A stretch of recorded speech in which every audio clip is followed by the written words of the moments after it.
Ben Ferguson. Thank you. Ben, I just don't get this. I can't understand. Let me explain it a different way. Yeah. Let me explain it a little bit different way.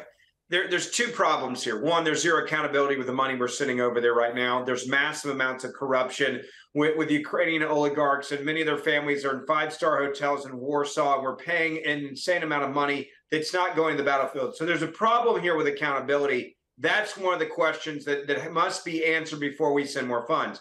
The second problem with this is if you have these people, Zelensky and others that are in charge, and they hear from American foreign policy that they have an unlimited amount of time with unlimited dollars coming from the U.S., I'm not sure they're not going to drag this thing out because they're all getting rich and everyone around them with the billions that are coming into their country because of the corruption. They're all getting killed. Well documented. They're all getting killed. Ukrainians That's are getting, not true. Not the Ukrainians oligarchs. are getting the oligarchs slaughtered. aren't getting killed. They're not the ones fighting.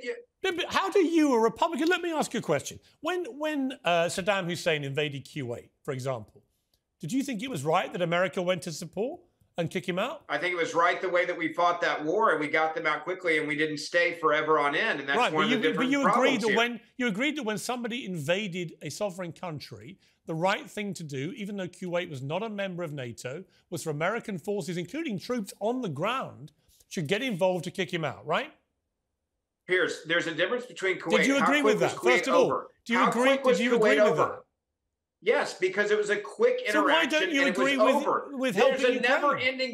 There's a never-ending date here, and that's part of. I'm not dumb enough to give an open check and just say to a country that has massive amounts of corruption. Many believe worse than even Russia when it comes to corruption in their government. Here's a blank check indefinitely for decades on end. That's not what America's doing. There's another part of this. America's given 2 years. That's exactly what we're doing. America's given exactly hang on. No offense. It's not your tax dollars. It's my tax dollars. Hang on. America's given. Not fitting the bill. Ben, let me talk. America's given just about 2 years of money so far, right? And Britain's been the second biggest donor of money. No troops on the ground like there were in Kuwait, no tanks, nothing. Just giving money to Ukraine to fund their military operation so they can try and defeat a Russian dictator who illegally invaded their sovereign country, just as Saddam Hussein did to Kuwait. 2 non-NATO countries being defended by America, one you completely endorsed and supported, and one you want to run away from and let Putin have a victory. You're a Republican. When did Republicans want Russians to win like this? This is where you're wrong. I didn't say run away. I said accountability. I want there to be accountability for this check that I'm writing as an American taxpayer. By the way, with money we don't have that we're then borrowing and then having to finance going to corrupt people in Ukraine. There is a huge difference between these two scenarios. Kuwait was a very short-term implementation of a process to win, and then it was over. That you could have done 10 Kuwaits in the time frame that you've done 1 Ukraine, which is at a stalemate at best right now. How are you going to feel if you don't give the money? Final question and brief answer, please. How are you going to feel if the money doesn't get given to Ukraine and Putin actually defeats Ukraine and then starts invading other countries near Ukraine? It's not on me. That's on Joe Biden. Joe Biden's the Joe. Actually, it is on Joe you. Biden's foreign policy. It would be on you and everyone. It is Joe Biden for not securing the border. It would be on you, and it would be the first time.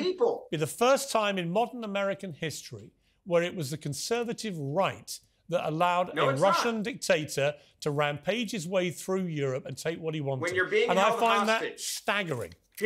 Piers, when you're being held hostage by a president of the United States of America that allows for 8 million people to invade your country in the last year and a half since he's been president, then and he refuses to do his job, and this is what you have to do to hold him to accountability, you do it. So if you want to blame someone, don't blame me, say I'm cutting and running. I can't stand Vladimir Putin, right? I can't even travel to Russia if I wanted to in peace times. The reality is this is Joe Biden's fault that he's not held them accountable for the money we've already sent and refuses to ask questions about the corruption. Ben Ferguson, always good to talk to you. Thank you for joining us, Sensible. I appreciate it.